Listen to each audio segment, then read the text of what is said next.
Darth Bane. Let's get Bane going number 2. on Darth Bane. Bane number 2. So again, for those of you guys who didn't see our Bane 1, this is going to be a little different vibe than our normal podcast. We're basically going to recap the book while giving our takes on it. But like the recap is the important element. Like if you don't have time to read Darth Bane, give this episode, less than an hour for you to basically familiarize yourself with this plot line, right? And so if you haven't heard it yet, we covered Bane 1 a few weeks ago. That's on our feed. We went about an hour on that one, hit every single major plot point and talked through it. This is Bane 2. If you want to read along with us, we're going to be covering Bane 3 probably in a week or two. Mm-hmm. So I highly recommend the audiobooks. They're all less than 10 hours. They're pretty short. And the narrator does a good job. Yeah, the narration is great. Jason and I actually speed up the audiobooks too. So I listen to it at like 1.25%. That's what I do for the that's what I do for the Mark Thompson stuff. Usually, but like for the Bane books, I actually was okay with the normal pace. Yeah. Also, like in general, those books are pretty short, regardless of what you do. But if you want to read along with us, I will be doing Bane 3 soon. But we're going to cover Bane 2 and hit all the major plot points. Yep. You got a take? They're Legends books, but we consider them canon, essentially. Yeah. And this is going to be a theme in this show particularly. Like, we love Star Wars. And if you want to wait around for only canon content, which we're going to cover it all, like we're literally 2 weeks away, 1 week away, like 9 days away from the next High Republic book, we're going to cover that right after Bane 3. Like, we're going to hit all the canon stuff, but Star Wars has a lot of good non-canon content. Yeah, there's like a ton of lore. That stuff too. And Bane is like, Bane and Plagueis are like peak Star Wars lore, which isn't like officially canon. And both of them, but both characters are canon. Both characters are canon at this point, but like their backstories, there's a lot to know. Exactly. Mm-hmm. So incredibly interesting too. We leave off in Bane 1 with the thought bomb. So again, we're not going to break it down in case you guys want to hear it. It's further back in our feed, but Bane destroys the Sith with the thought bomb, right? Excuse me. When he does, the book basically ends with him walking around on Ruusan and finding this girl who had snapped the necks of 2 Jedi, who had talked some shit to, or had killed her friend, the bouncer, right? The little fluffy alien. A bouncer's, balls. yeah. A bouncer's like a fluffy just alien. Just imagine Kirby, but floats and communicates telepathically. Typically nice, but if you piss them off, then they'll rage on you. Yeah, exactly. Anyways. How is it that Kirby is that's the first time Kirby's come up? It's obviously Kirby. It's very Kirby. They're very Kirby, like, whoop. Yeah. So Bane has Xana, right? The basic kind of like stage at the beginning of the book is Bane and Xana are walking around on Ruusan and they're starting to kind of talk about some baseline Sith concepts. Mm-hmm. The Jedi had retreated from the situation because the thought bomb did all this damage and they wanted to make sure that they could get away from it. But now the Jedi are preparing to go back down to the planet to look for survivors and stuff like that, right? Correct. In this situation, Bane and Xana go to make 2 stops before they get ready to leave, right? Bane goes to the Sith camp, and at the Sith camp, he finds in Cordis' stuff. Remember, Cordis was the leader of the Sith Academy on Korriban, and Bane literally choked the life out of him. But he finds this script, this manuscript that basically references the alleged location of Exar Kun's temple on the planet of on the moon of Duxon is what it's called. Or I think the moon's called Duxon, but it's on the moon of Onderon. And Onderon is like this planet that's like kind of chaotic, dark side energy, and there's like these giant dragons. Just imagine Game of Thrones dragons there, and there's literally the gangs or the clans there are all dragon riders. Yeah, and that's pretty hardcore. Exactly. So like Bane's like, oh, I got to go to Duxon. I'm gonna get Exar Kun's holocron. That's basically what I want to do, right? But he's having these like visions. And these visions are of these not ancient, but the Sith Lords that he just killed with the thought bomb, specifically Khan, who was the leader of the Brotherhood, and Cordis, who was the leader of the Academy. And so he's worried that they might be like haunting him. So he wants to go down to where the thought bomb went off to basically just make sure that... Yeah, and that's a super important like grounds, right? So we wanted to check it out, I feel like, too. And for those of you guys who are into the deeper lore, there's Bane basically finds an orb that is at the epicenter of the thought bomb that is 4 meters tall and 3 meters wide. So just imagine a big kind of like shimmering white orb. Now this literally becomes in the future the Valley of the Jedi. The Jedi build basically a big memorial around this event. And then Kyle Katarn and all the you guys remember the Dark Forces games, Jedi Knight, Jedi Outcast, Jedi Academy, all those games. Kyle Katarn basically like encounters this orb and gets basically filled with the power of the Force as a result of it, right? So that's kind of like the big picture stuff. But Bane finds the orb, and when he goes down there with Xana, they find another Sith. Basically, a guy wearing Sith robes, holding a red lightsaber. Well, and Sith has a different name kind of at this point. Like, would you think of Sith as just this like, massive, super badass Force wielder? And like Sith, actually, there was like the Sith armor. So people would call themselves like Sith. We are the Sith, and they'd just be like foot soldiers. And both sides of the war were like grabbing everybody who was like even the tiniest bit of Force sensitive. Well, it turns out that this character goes by Derevit, who happens to be Xana, happens to be her cousin. Correct. And they knew each other, but they got separated when their ship crashed on entry in a firefight, right?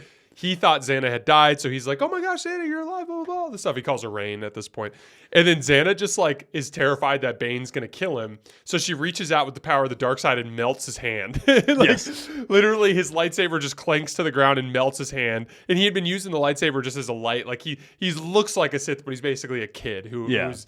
And the reason why he survived the thought bomb is he was not sensitive to the Force, or like super low sensitivity, or some sort of super low sensitivity. And so like that sets the stage because Derevit ends up becoming a bigger character later on. Bane basically goes to Xana at this point and goes like, "Hey, final test for you to become my apprentice. You have to find a way to get to Onderon in 10 days. Peace out." And then he like gets in his ship and goes to Duxon. And how old is Xana? Like she's 10. She's 10. Yeah. So Xana's like, "What the hell? Like how? Like this is crazy." So Bane leaves for Duxon to go look for the Exar Kun's holocron. Xana's like, "What am I gonna do? What am I gonna do?" Well, Derevit goes and just kind of hangs out, but there's a Jedi, Johan. Yep. Johan is a Jedi who was Lord Hoth's apprentice, and Lord Hoth was the leader of the Army of Light, and he died in the thought bomb. So he wants to go back down because he wants to help, and so he goes back down, and he runs into these two Sith soldiers. And these two they're kind of like mercenaries. They're mercenaries. They're former Sith mercenaries that worked for the Sith. Well, when Bane went to the camp to get the scroll that had the location of the temple on Duxon, he saw these people raiding the camp, and so he killed all of them except for two in epic Sith fashion. Like that.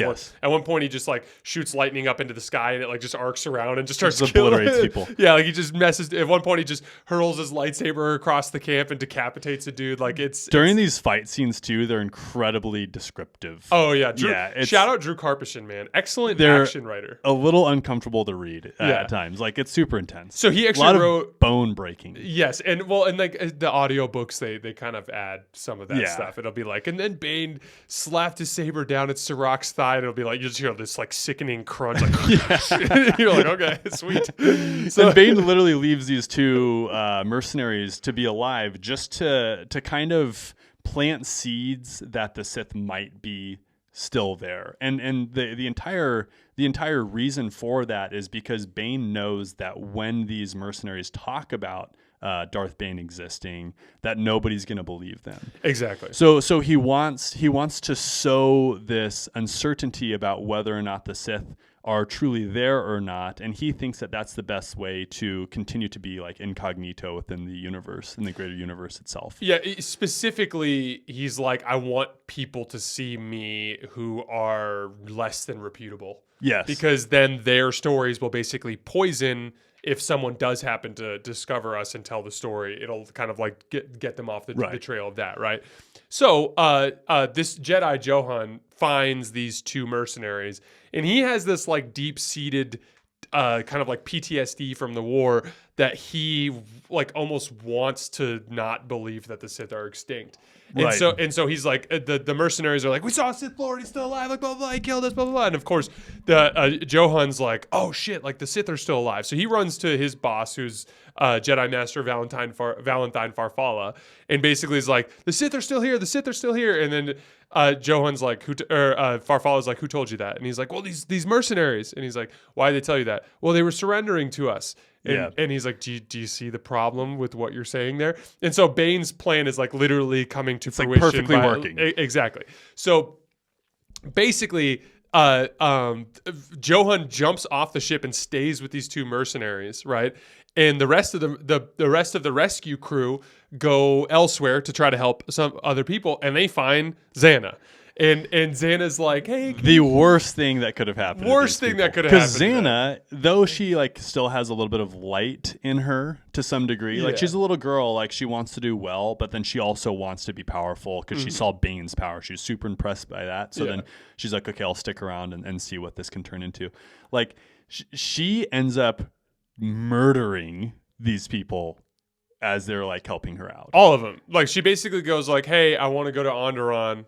And they're like, why? And she's like, I have family there. And they're like, you have family on Onderon? Because it's like literally Beast Rider clans. Yeah. They're like, wait, like your family's like, Dragon Onderon's pretty Riders? dangerous. And they're also like, how the hell did you end up here by yourself? And they kind of ask her, like, is there anywhere else like you want to go? like- Like anywhere else that you want to go? At one point, they literally are like, how about this? How about you go eat some food and go to sleep? And then in the morning, we'll see if you still want to go to Onderon. How's that, right? Yeah, right. So if she doesn't go to sleep, she picks up a blaster and just shoots everybody in the ship. Yes. So she murders everybody, then goes into the autopilot and sends it to Onderon. So like Xana figures it out. She figures it out. But it's so funny because like though she was able to muster the ability to kill these like innocent people, she was still bothered by the fact that she did that, right? So like she wouldn't go to certain parts of the ship because like the dead bodies were there and it bothered her to look at it. She basically sat in the pilot seat the whole way there. Yeah, and like like she'd like eat the like what are they called, rations? Yeah, like she'd eat the ration packs and then throw them and the like bag. throw it down the hallway because she didn't want to walk down the hallway and be around them. And then the stench of the ration packs starting to like decay, like overpowered the stench of like the decaying bodies, which she liked. So she like accepted and like almost like enjoyed the fact that like the ration packs were going bad. It's super weird. Like, so she's obviously struggling mentally with what she had done. Well, she's 10. And again, like both her and Bane had their issues with like fully embracing the dark side. Yeah. But she's a true Sith, and she does definitely become one down the line. Like she definitely leans into it in the big picture. So Bane goes to Duxon, and he gets into the temple and finds he's in this like a chamber, and he feels like a dark side presence on the other side of a wall, and he sees like this big block that's in the way, and so he struggles to move the block, fails the first time, then it takes like all the power that he has to move the block the second time. It ends up being kind of like a test that Exar Kun basically set up for him. Yeah. And so he it might have been Frieden. Was it Frieden Nad? I think it might have been. It's either Frieden Nad or Exar Kun. It doesn't matter. So he pulls the block out and goes into the room, and sees a holocron on this like little like pedestal in the middle. He's like, okay, I found it. So it turns out that whether it was Exar Kun or Frieden Nad, whoever it was, set up this block that kind of like is blocking this room off. And so he goes in there and he grabs the holocron. And as soon as he does, all of these like crustaceans that were on the ceiling like fall down on top of him and start attacking him. Which is super, super key because these crustaceans are called orbalisks. And we'll kind of get into like the realm of orbalisks a little bit. But like essentially what happens is Bane discovers that they're incredibly strong. And he's fighting them with the lightsaber, and they're like batting across the room instead of bisecting. Exactly. So then long story short, Bane ends up realizing that he's in extreme danger because he cannot kill these crustaceans. Yes. And as he's grabbing the holocron, two of them attached to his body. And he starts to feel like the odd effects of these orbalisks being attached to his body. So he bails out of the room, and he has the two orbalisks on him, grabs the block, and like remarkably easily puts it back. He's like, that was weird. And he's like, that was weird. But he's got the holocron. So he opens up the holocron, and the holocron, as it turns out, basically has a breakdown of all things orbalisk and like explains the relationship. And it's basically like this weird symbiotic parasitic relationship where like the orbalisks feed on the power of the dark side, but they do so by like but in return by pumping in these chemicals that both enhance his ability to use the Force, enhance his physical endurance and strength and mobility, give him basically Wolverine instantaneous healing properties, like it enhances anger as well, and basically can kind of cause him to lose control of his emotions. It's literally the perfect definition of a positive feedback loop. Exactly. Like he feeds the Obelisks, which then feed him, which then feeds the Obelisks, and it just turns into this like crazy kind of like you said, a positive feedback loop.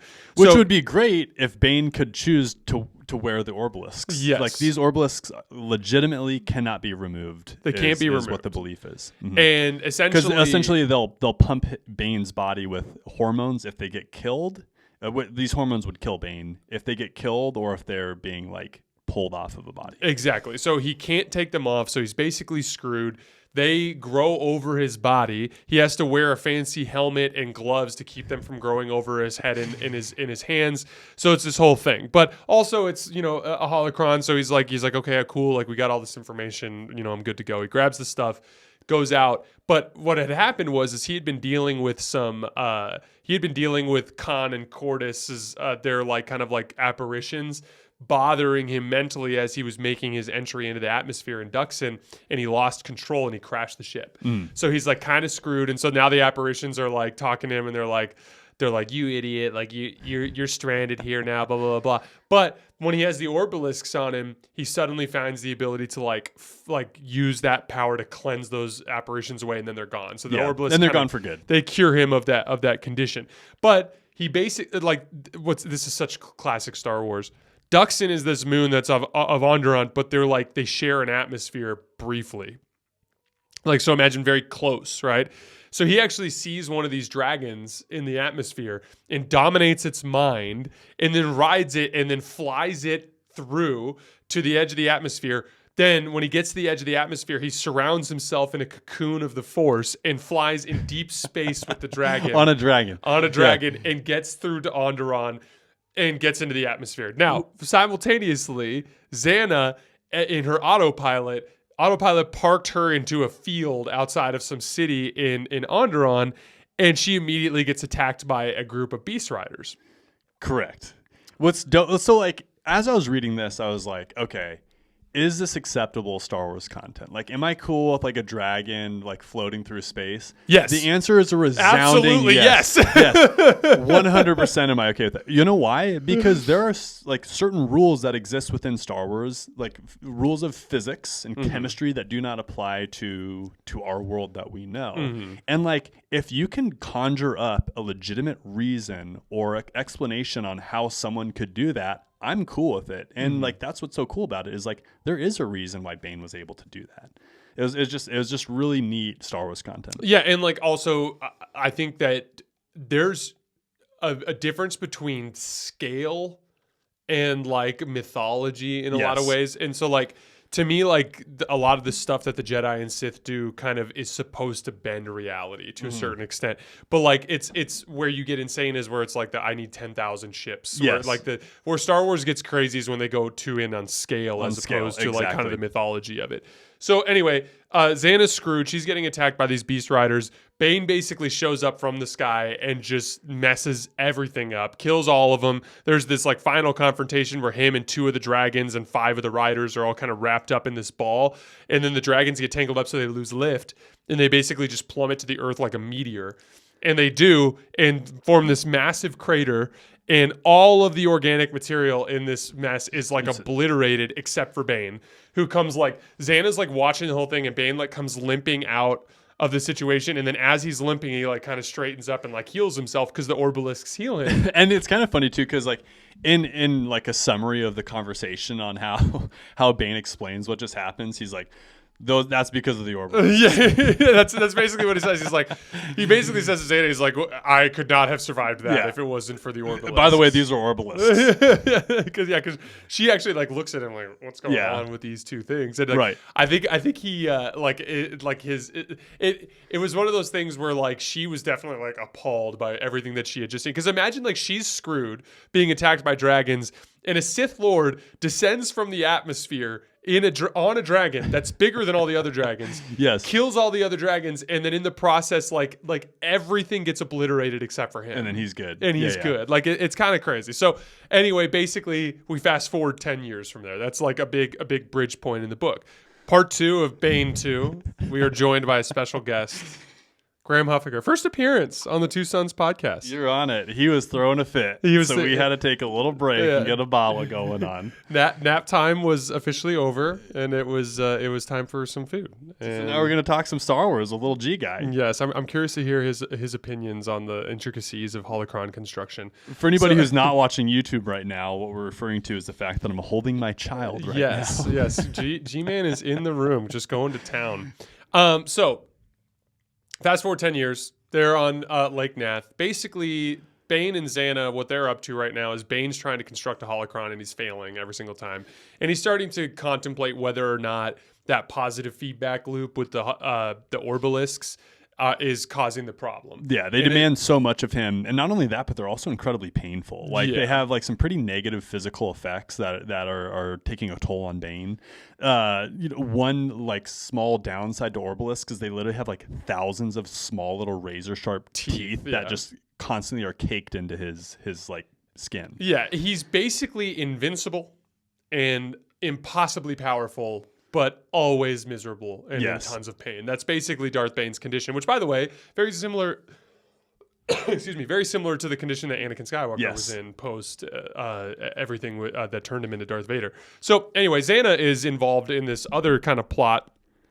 Bane is trying to prevent an uprising against the Republic from happening too early. Essentially, hey, bud. If it happens too early, it'll basically cause more problems than it's worth. So what he really wants is he wants to kill all the potentially dangerous secession activity. And so there's basically, now as we know, this becomes an issue in the in Attack of the Clones. But basically, Sereno is a specific rich planet that has constantly been dealing with a lot of anti-Republic sentiment, right? And so there's a group there that is preparing to make some sort of move against the Republic. Specifically, they would like to basically engage in an act of terrorism, and Xana's encouraging them to do it per Bane's orders. Yes. Specifically, there's a former Chancellor of the New Republic who also happens to have a bodyguard at this point. It was the same bodyguard who we've been talking about at the beginning of the show, which is Johan, right?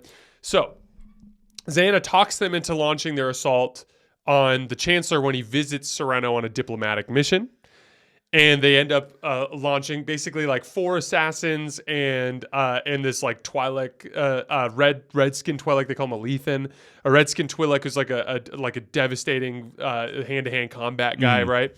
And Johan ends up like barely surviving the interaction, saves the former Chancellor's life. At the end, he literally, G-Man wants the mic. I know. At the end, he ends up grabbing the Lethan and jumping off the cliff, thinking like, I'll just self-sacrifice to save the Chancellor. And the Force basically saves him. Correct. Yeah. So the Twi'lek essentially dies on some rocks, then he lands in some water, and then somehow lives. And then the previous Chancellor is Valorum. Chancellor Valorum, Valorum. Apparently a very famous family name. Yes, is pretty stoked on that and is pretty happy about it. And like Johan actually says to him after, he's like, can you please get a security team, bro? A crifing security team. They say the word crife a lot. Criffing, which I believe is a solid F-bomb in Star Wars criffing lore. Is a good F-bomb. Like, what the criff, man? Yeah, what the criff? What the crife? What the criff is going on, man? Hey, earmuffs. Graham's within our presence. Yeah, do not say crifing. Yeah, I don't want to. So anyway, Xana basically triggers this early terrorist attack that goes south, right? When she goes back to Sereno to get some supplies, because Darth Bane blows up another holocron, making a mistake, goes into a massive blood rage with his orbalisks, and ends up literally destroying the camp. Yeah. Goes crazy, destroys the camp with the power of the dark side. He goes, Xana, go back to Sereno and get some supplies. She goes back to Sereno, and 2 of the people in that group that weren't involved in the assassination attempt, or at least they were, but they left. They ran away when they saw Jedi was there. They basically kidnap Xana. And they take her to their leader, who is one of the counts of Sereno, and it's a guy named Hetton is his name. Poor Hetton. Poor Hetton. Hetton was a victim of unfortunate circumstance. Misfortune. So hey, you dabble in the dark arts, though, you'll get you'll get misfortune. It can happen. So like basically, Hetton's people show up and they're like, "Hey, we found her. By the way, she had a lightsaber on her. Like, here you go." Xana didn't kill them in public because it would reveal her as a Sith Lord, so she had no choice but to basically allow herself to be kidnapped. So she decides, now's the time for me to reveal myself. So the two people that kidnapped her, she just immediately kills. First, she takes the female who happened to be a Chiss, by the way, our favorite race in the Star Wars galaxy. She uses Sith sorcery, and then like as she's using Sith sorcery, they drop back into time to a point in the past where Bane is basically teaching her, like, hey, you have a gift for Sith sorcery. Here are some manuscripts. Like, I want you to learn how to use this stuff. This is your individual gift. By the way, if you ever use this on me, I will destroy you. Right. This basically is what he says. So I love how like fascinated he is with the microphone. It's hilarious. So anyway, she uses Sith sorcery on this like Chiss girl. She goes insane. She starts like basically seeing her worst fears, and she's like shooting a blaster at him, and next thing you know, like she presses Xana does with the spell, and she descends so far into madness that her body turns into a lifeless husk. So it's alive, the body's alive, but her brain is buried so deep in the void that she doesn't exist anymore. She's basically as good as dead. And Xana does this like on a whim with almost no effort. Yeah, she just goes like and like kills her. So everyone's freaked out. Everyone's freaking out. The guy who kidnapped her, he freaks out, grabs his blaster, starts charging Xana. Xana just casually pulls her lightsaber off of Hetton's lap. By the way, Darth Xana goes with a smaller version of the lightsaber staff. So a double-bladed lightsaber, but a smaller version because she's small. And apparently she just basically has a whirling, spinning defense kind of like strategy. So Bane is like huge, powerful swings of his like kind of curved lightsaber, right? Xana's very much like just double-bladed, spinning, protecting herself, right? Yeah. So the dude just starts firing blaster bolts at her, and she just goes like dink, dink, dink, and like puts one right back through his skull and kills literally him. Through his eyes. Yes. In between his eyes specifically. So Hetton goes like, oh my gosh, like I've been waiting for you my whole life. And she's like, what the hell are you talking about? Turns out he's basically a dark side force user who is a Sith fetishist, who his mother did not want him to serve in the war. So she basically had him privately trained. Mm-hmm. But he ends up killing his master and his mother because they ended up kind of operating crosswise to his individual goals. And he basically goes about trying to collect all of the Sith artifacts that he can in the galaxy. In the process, he finds the location of another Sith holocron, one from a Sith Lord called Belia Darzu on the planet of TYTHON, who you guys might recognize as the birthplace of the Jedi Order in the inner core of the Star Wars galaxy, right? So Xana starts to kind of concoct this plan in her head because he also has access to 10 Umbaran shadow assassins who literally were assassins for the Sith during the new Sith Wars, who he now employs basically as mercenaries. And then he has access to these artifacts, right? So Xana knows that he won't give her the artifacts, and she doesn't know necessarily if she can handle all these Umbaran assassins, so she sees one way out of this situation. She's like, hey, you be my apprentice, we'll go kill Darth Bane. Because he wanted to be. He essentially bows to her, like goes onto one knee and asks to be her apprentice. Yeah, exactly. And she's like, okay, fine. And they don't really. It's kind of Drew Carpenter does a good job of not revealing her plan until the end, but this is basically what her plan was. Right. So Bane's chilling on the beach, and Bane is so badass. He becomes aware of the presence of the Umbaran shadow assassins because he experiences a void in the Force. So the Umbarans can hide themselves. Actually, you can break this down. Right. No, well, and that actually happens to Xana, right? Because she doesn't understand that they're around her, and then all of a sudden they just appear next to her, and she's like, "Wow, that was pretty impressive. That was crazy." Yeah. So. Bane is what? He's like just sitting at a campfire. He's meditating on his failure. Yeah, he's meditating on his failure. And then all of a sudden he can no longer sense anything. And then he knows that that's a massive problem. So then he essentially gets ready for a huge battle. And he pops up and takes his lightsaber out before any of the Umbaran Shadow Assassins actually get to him. But then he quickly identifies the circumstance. He looks over in the distance and he sees Xana standing next to Hetton. And all the Umbaran Shadow Assassins attack him. He basically fucks them up, or criffs them up. Yeah. But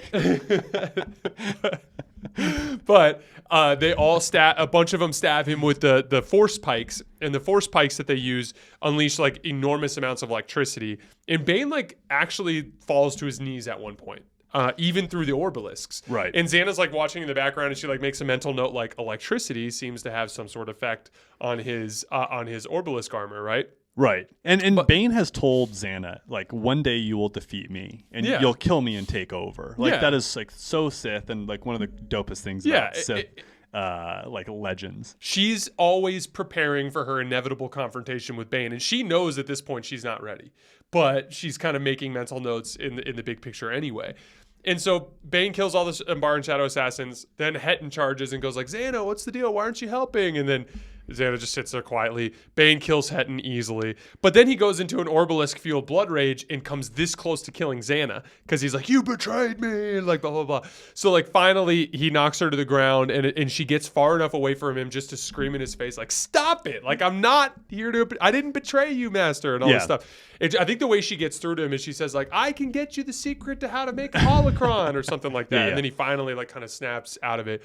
And then she breaks down her plan exactly like I just did. Bane's like, oh, you've abided by. Bane is very much like, I don't care what you do as long as you kind of like obey the rule of two. Yeah. And like one of his biggest philosophies is like using subterfuge to get what you want. And he's like, oh, I see what you did. That makes perfect sense. Right? Xana's like, if you weren't able to defeat the Shadow Assassins and some low level dark force user, then you didn't deserve to be a Sith master, essentially. And he's like, oh, that actually makes sense. Good job, Xana. Yeah, he's like, what if I would have been defeated? And she's like, then you would have been weak and you would have deserved to die. And he's like, good girl. You got it. good girl. You were right. So basically from there, in the blood rage, Xana kind of gets through to Bane that he needs to lose the obelisks because it may or may not be impacting his ability to make a holocron, and it's definitely causing him to go into these like kind of blood rages because he had just in this book already he had destroyed his campsite once and he had nearly killed Xana. So like he had blown up at least 2 or 3 holocrons at this point. So like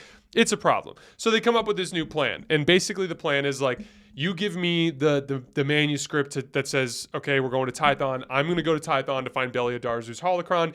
You, Xana, are going to go undercover as a Jedi. And basically the idea here is like there are Jedi that operate at the temple, but there are also Jedi that basically obey the code elsewhere. Mm-hmm. And so like there's a Jedi master and an apprentice that live on some remote planet that are basically like, imagine them as like zoologists. Yeah, they're like biologists. Yeah, they're just like obsessed with like observing life. And none of the Jedi have seen either of them for decades.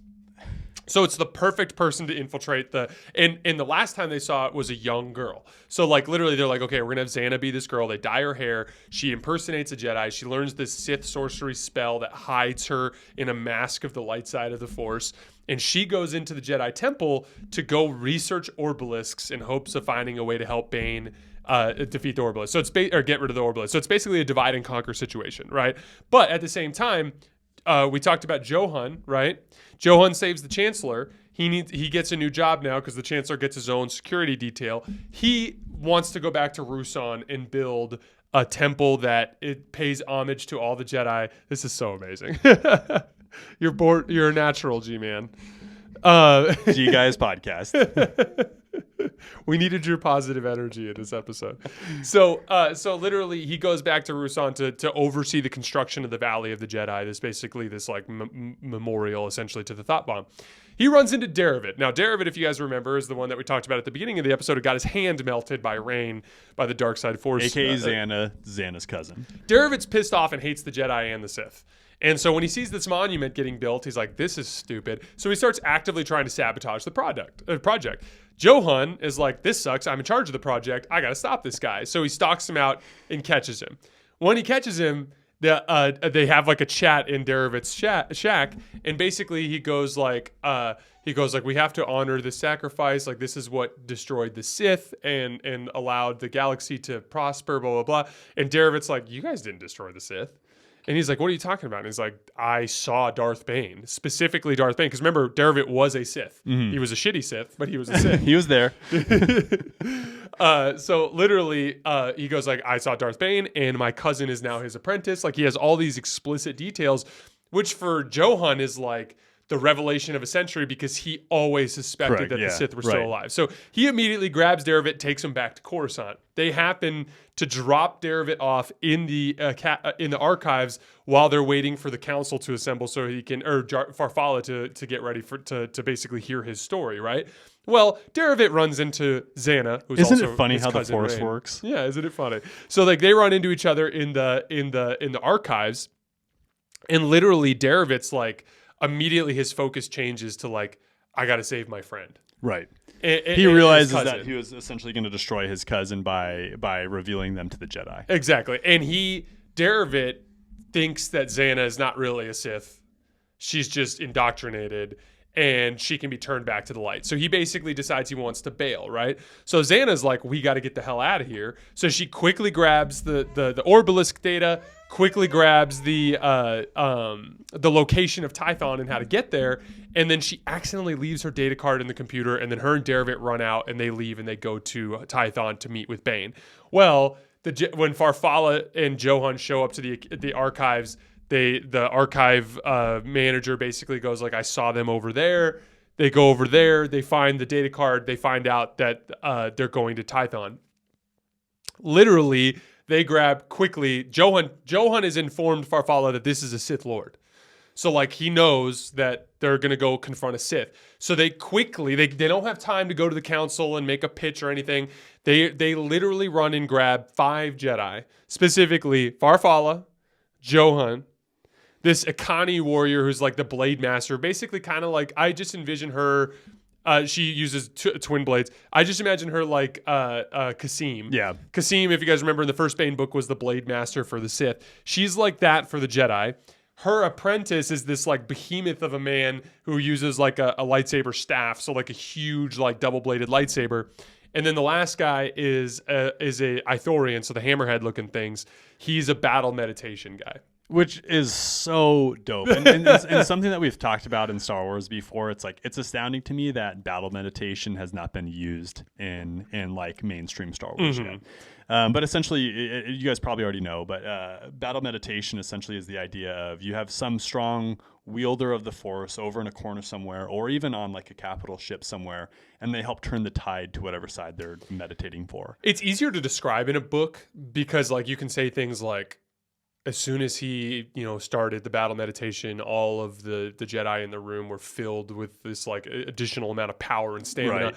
In a movie, it'd be really hard to demonstrate that, but I do think we'll see it eventually. I think it's something that could very much happen in the future. I think even don't be surprised if it ends up being something Thrawn uses with the Night Sisters. Oh yeah, like yeah, that. I It'd bet be they interesting. could. Yeah. So anyway, they all load up. Everyone shows up on TYTHON. Bane got there presumably a few days earlier. When he gets in, he finds Belia Darzu's holocron inside this fortress, right? And in the fortress, in the back room where the holocron is, there's just a room full of hundreds and hundreds and hundreds of these like half organic, half droid machines. Basically, in the same way that Bane was a brute force, dark side force user, and that Xana was like a Sith sorcerer, this Belia Darzu was big into what they call Sith alchemy, which is basically like imagine Sith chemistry, which by the way, you know who else was big into Sith alchemy? Plagueis and Sidious. They were huge into Sith alchemy, right? So, and they talk a lot about Sith alchemy in the Plagueis book, which we're going to be reading after Bane 3, which I'm very, very excited about. So, because you haven't read that one in a long time. No, it's been years. You're going to have so much fun reading that book. I'm excited to get into it. So, and we'll do that after Bane 3. Cool. So basically, Bane walks into this room, and Belia Darzu had come up with basically these spores that infected organic material and turned them into half droids.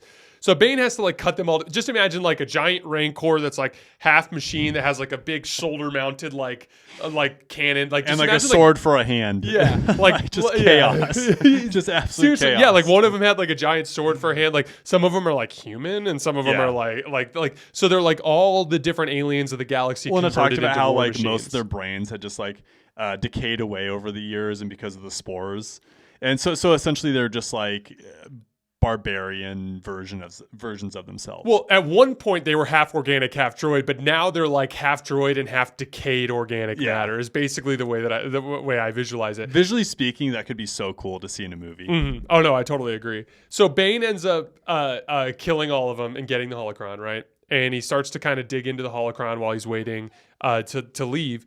And what's funny is like this is a consistent theme in the Bane trilogy. I'm sure you've noticed this. Every time Bane has to have a big battle, he always has to do something super exhausting before.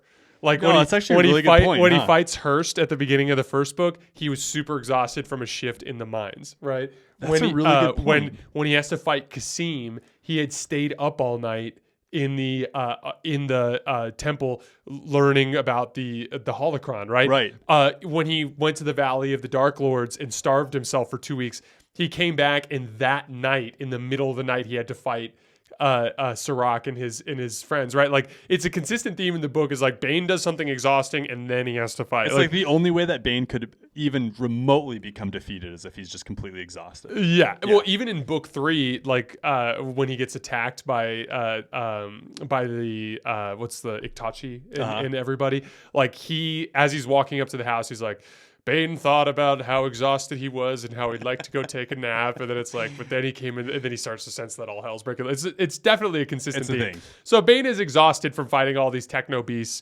and he's like, all right, I'm going to load up this holocron and I'm going to head back home. So he walks out of the fortress and he sees Xana's ship coming, and he senses another life form in the ship, and he's like, oh shit. So literally, Xana gets out, and Xana's like, this is Derevit.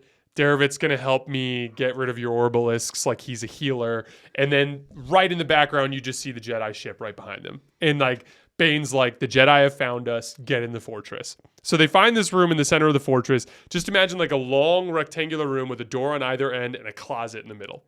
And they basically stuffed Derevit and the holocron and the Derevit's just like standing there in the closet, like holding everybody's shit. Holding a Sith holocron like a buffoon. Well, and mind you, we're about to literally talk about what was essentially a massive confrontation between the Sith and the Jedi, like a massive battle in this fortress, and literally Derevit is like his role in it is hiding in the closet, which is funny. So they set up, and the Jedi come through both of the doors, and they have attack. And basically, we settle into this epic conflict between Darth Xana, Darth Bane, and 4 Jedi Masters and a Jedi Knight, or 3 Jedi Masters, 2 Jedi Knights, or whatever the combination was. And they fight, right? So Johan and the gigantic dude with the double-bladed lightsaber, who's the apprentice of the Blade Master, they take on Xana. Farfalla, the Blade Master, take on Darth Bane, and the Ithorian sets up in the corner and sets up his battle meditation to kind of help them all, right? So basically the battle, they tell the battle from the perspective of Bane and Xana kind of back and forth.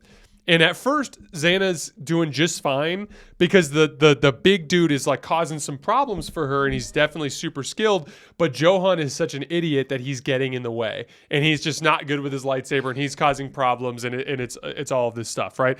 On the other side, Farfalla and the Blade Master are getting their asses handed to him by Darth Bane, and right. they know they're screwed. So literally, Farfalla goes like, Johan, we need help. And so literally the big lightsaber dude goes like, get out of here. I can handle her on my own. Which was cool because like Jason had said, like Johan had been getting the way, but the tide had turned. Like when Johan started fighting next to the Blade Master, she was so good at what she did that she was able to work around his inconsistencies and actually use it. Yeah, I forgot about that part. Yeah. It was so cool. It literally goes like in the same way that Johan had been slowing down the other guy, he actually complemented this Akani warrior really well, right? Mm-hmm. So Xana's in trouble because the double-bladed lightsaber girl is, or double-bladed lightsaber guy is backing her into a corner and causing all these problems. The 3 Jedi that are now attacking Darth Bane are having some success, and they're identifying that he's got some exposed skin because they can't hurt him when they hit his body, but they identify some exposed skin on his wrist. But one of them lands a blow on his lightsaber wrist, severs all the tendons, like just basically nearly cuts off his hand. The lightsaber falls limp out of his hand, and Bane like lets out this bellowing roar, right? But in the process, he basically like explodes out with the power of the Force and sends all the Jedi away from him. And then they watch as his wrist like magically heals and his fingers start working and again. Like, oh, and then he pulls the lightsaber back and he's screwed. So Bane, now that all the other Jedi have been knocked away from him, he turns and walks towards the Ithorian, and he's like, I'm going to kill the battle meditation right the fuck now. Because that is literally the only thing that's helping the Jedi, that's keeping them alive. Exactly, exactly. So Bane approaches the Ithorian, gets ready to cut him down, and at the last second, Johan saves the Ithorian by using the Force to shove him out of the way. But in the process, it breaks the battle meditation.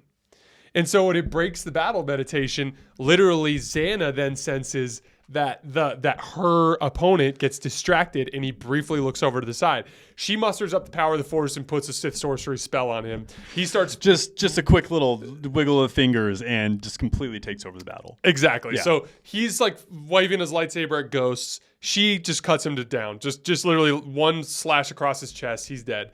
Then she basically wraps herself in another Sith sorcery a spell that hides her presence, sneaks up behind. While this is happening, the Ithorian resets up his battle meditation, and the other three go back to attacking Bane, and they settle back into their thing.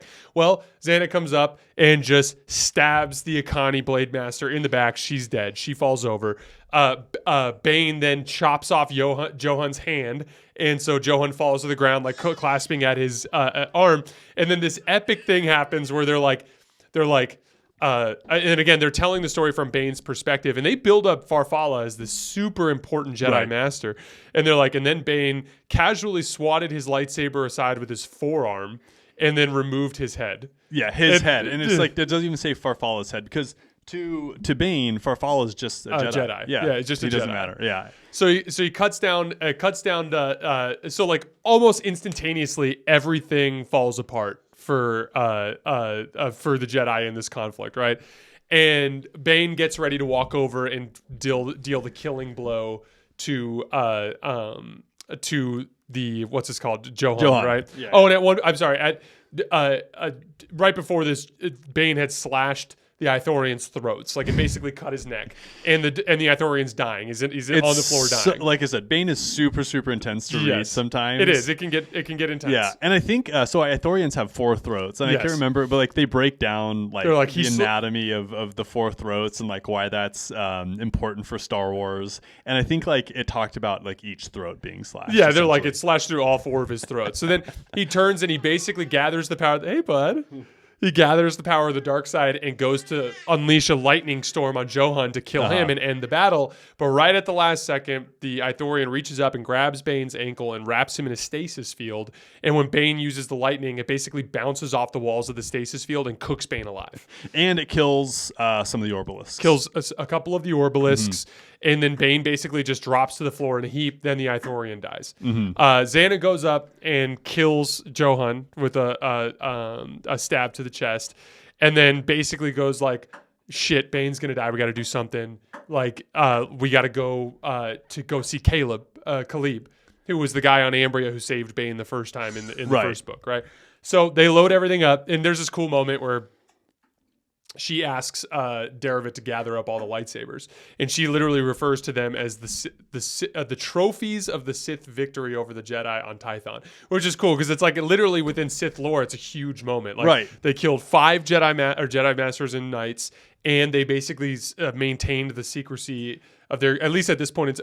It's not completely tied off yet, but they survived this particular encounter. They could, in theory, even if the Jedi knew they existed, they could disappear at this point, at least go hide. Well, and what's dope is that's super consistent with Star Wars lore and how things are depicted on timelines, right? Like, everything's either like BBY, like right before the Battle of Yavin, right? So as far as like a timeline goes, like this was one of the big battles, and it's cool because it only involved like a handful of people, but yet it was still monumental in Star Wars lore. It could have been what blew up the entire grand plan, and it could have been what led to the Sith going extinct. Like, that was on the table with the outcome of that specific conflict, right? So anyway, they go to Ambria, and they go to see Caleb, and of course Caleb, just like last time, was like, no, I'm not healing him, you know. And then she tries to sense to see if the daughter's there, and he's like, "You're not going to find my daughter. My daughter's gone. I sent her away." Remember, Bane threatened the daughter to get her to get him to heal him last time. So Xana's like, "I'm screwed. Like, he's not going to heal him. This is going to be a big problem." But Darevit does something for her that ends up saving the day. So Derevit goes like, hey, like, you don't want to let her go. So, like, how about you heal him, but we turn both of them into the Jedi? If we turn both of them into the Jedi, that'll stop her from going on the... Because, like, neither of them wants to unleash Xana on the galaxy. Right. Which Xana is an is important essentially detail. just as bad for the she's galaxy as Bane. Yeah. Yeah, so Khalib didn't want that either. Exactly. And Khalib knew that Xana was just going to kill him out of anger if she didn't get what she wanted. Exactly. So Xana starts to kind of once again piece together this plan, and as you're reading it, it doesn't make any sense, but it all comes together at the end. But basically, what she sees is she's like, okay, this is perfect. He'll think I'm surrendering, and he'll Bane. We'll call the Jedi. The Jedi will come, and then what she's thinking is like, I just need to find a way to convince them that they've killed Bane, even though they haven't killed Bane. And so Easy. she sends this like kind of coded message, and it basically says like, a Sith Lord still lives. Which was one of the requirements for Khalib to save Bane. Is he's like, you have to send a message via what type of droid was it? It was like a messenger probe is what they called it. And it has to have certain criteria in which she meets. And the criteria were basically like, have to tell the Jedi you're here, have to disable the ship. That was basically the big one. So she basically says the Sith Lord still lives. He killed 5 Jedi on TYTHON. He is now mortally wounded at this camp on Ambria under the care of a healer named Khalib. Like, come get him, basically. Sends off the probe. Then Derevit disables the ship beyond the ability to fly it, at least not in short term. It would have taken days to fix it, basically. Yeah. And then they wait. Now, Xana at this point goes... Khalib starts to heal Darth Bane, but Xana still is on the fence over whether or not she's going to actually like make this move. So she wakes up Bane as he's starting to heal, and it turns out electricity is the way to remove. There's like a little tiny hole on the tip of the Orbalisk shell, and if you like stick a probe into it and like shock it with a little bit of electricity, it like releases the Orbalisk on the body, right? And then they can use these like salves and stuff to like heal his skin. So that's basically what they do. Which they're still trying to figure out what to do though, because the Orbalisk still deposit that hormone that can kill Bane. But Khalib is essentially like the premier healer in all the galaxy. Yeah, just imagine him as like the best healer. Yeah, if anybody can do this, it's Khalib. Exactly. So Xana wakes up Bane and basically makes sure that his mental faculties are still there. And basically like Bane's like, you failed me. So Bane's pissed at Xana. But Xana's just letting it ride because she's more just interested in seeing if his anger and passion is still there. And he's like, kill me. Like, I don't want to be a prisoner to the Jedi. Like, this is stupid, blah, blah, all this stuff. And Xana's like, okay, he's still there. He's still good. He's still my guy. So when he passes out, she just goes like, okay, now's the time. So she pulls out her lightsaber, basically kills Khalib, cuts him into a million pieces, and unleashes a Sith sorcery spell on Derevit. And her cousin. And her own cousin. And then basically her and Bane hide in the basement of the tent, surround themselves in a sphere of Sith sorcery that makes them invisible. Then when the Jedi show up, they roll in deep this time. They bring 13 Jedi. It's like 6 Masters and like 7 Jedi Knights, and they're all like veterans of the war on Rusan, so they're all like badass Jedi. They roll up in there. And then basically Xana then sends Derevit out in a blood rage using Sith sorcery, wielding a lightsaber, and the Jedi cut him down. And they are different from Johan in the sense, who's dead now. They are different from Johan in the sense that they have they want the Sith to be extinct. They'll do anything to make themselves believe that the Sith are gone. Exactly. Yeah. They're looking for an excuse for the Sith to be extinct. Right. So they find Khalib dead. They find Sith Lord dead that they just killed.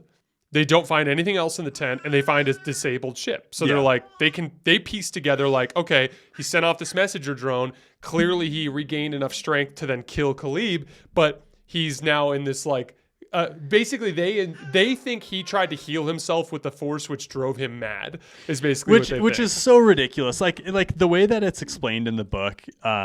Makes it sound a little bit more believable, where you're like, oh, I could see how the Jedi could think that. But like when you really go back and think about it, you're just like, oh my gosh, the Jedi were literally so desperate to think that they were in the good times of the galaxy. And they would have done anything in order to believe that the Sith were gone. And so they conjure up this like fabrication among themselves. Even it's like, oh, like he got driven mad by the dark side. It's like, when does that ever happen to any Sith Lord? Like never. It just doesn't. And so like they basically decide, okay, this whole situation's over. They're like, hey, do we want to get rid of the ship? And they're like, no, we don't have to worry about the ship. The ship is already disabled, so they leave. They're like leave it to the junkers, like as if they're doing a favor. Yeah, exactly. So Xana plugs Bane in after they leave. Xana plugs Bane into the back to pump in the ship, and then a couple days go by. Leave the working back to pump engaged in the ship, please, and we'll leave. Yes, exactly. So she while Bane is unconscious, basically repairs the ship, which takes several days. And then essentially, Xana wakes Bane up, and Bane is like wakes up. This time he's much more alert, but he's like super pissed off because he thinks all this bad shit happened. And then Xana just basically breaks down to him her plan and how it worked. And then Bane once again just kind of leans back and goes like, "You've done well, my apprentice." And then she basically says like, "You're gonna teach me everything you know, and then I'm going to kill you." Right to his face. And that's basically how the book ends. Yeah, it's an incredible book. It's so good. How would you rate this book 0 to 10? And then I'm gonna ask you how you would rate the Thrawn books. I think I would say that the Darth Bane books are probably my favorite because they're a big picture storyline. Right. They're extremely easy to read. Drew Karpyshyn does an amazing job. They are heavy invested on major top tier storylines like a Battle of Light versus Dark. I would say that I enjoyed the Thrawn books in a very different way. Almost just as a fan of his character and as a fan of the specific writing. But yeah, like the Bane books are my favorite to me. Like the Plagueis book is good in a totally different way. Yeah, it's like agreed. The Plagueis books are good, and you don't even remember because it's been so long. Wait till because I didn't remember when I listened to it of like 6 months ago. I was like, oh my gosh, like I forgot how good this book is. Super dialogue heavy, very little action, but it's all like Sith lore, and it is so good. But like this is like that perfect balance of like Sith lore, big picture storyline, and like real action. Like literally, we got to see like the first book is literally the war between the Sith and the Jedi. Super dope. Second book, epic conflict between the Jedi and the Sith on Ruusan, right? Or on TYTHON, right? And then the third book, which we won't get into right now to spoilers, but has its own kind of unique kind of flair. And so I really, really enjoyed the Bane books. Yeah, dude. I would rate this Bane book as like 8.7. It would be a 9.5 for me if it was actually canon someday. You know what I mean? Like the only thing that like really pulls back for this book is that like it's just not truly canon. It's canon for us, but it's not truly canon. And that's just such a bummer for me. Yeah, and like that's the thing too is like they've already broken some specific canon pieces to where they're gonna have to, even if they tell Darth Bane's story, kind of tweak it a little bit. But I'm okay with that. It's no different than what they did with Thrawn, for the record. You know what I mean? Yeah. All right, guys, that is all we have for today. As always, we sincerely appreciate you for supporting the show. We will see you guys next week. Sorry for bringing my son around. It's a little distracting. G's always welcome. I'm on daddy duty today, so.